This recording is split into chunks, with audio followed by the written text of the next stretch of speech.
क्या बात है। जियो जियो जियो जियो मेरे भाई। अक्षरा जी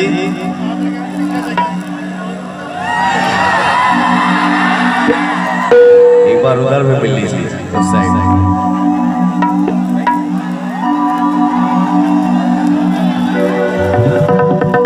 अच्छा चलिए रौरा खाती पर्दे के हीरो हीरोइन के लिए फेवरेट गाना गा रहे हैं सुपर हिट गाना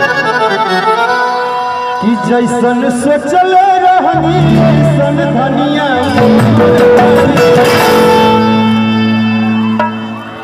बताओ एक पूर खड़ा हो गया।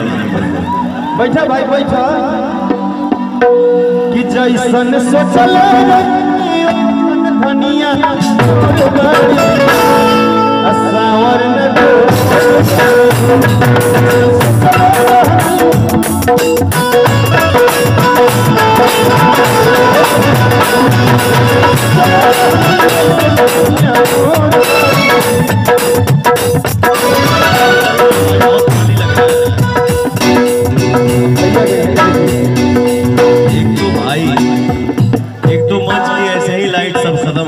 ये भी जो बचा है ये भी खत्म कर दीजिए आप।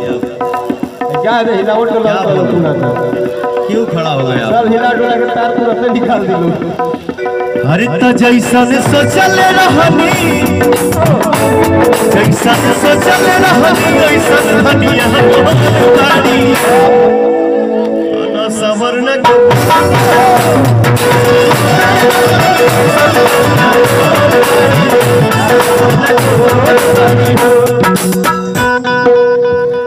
तो आर मन जन मिलल बने के ना हम तक कहते कि जैसा सचले रहनी वैसा धनिया मोर बाड़ी। आपके लिए क्या है जरा बताइए। दिलवा की बात हमसे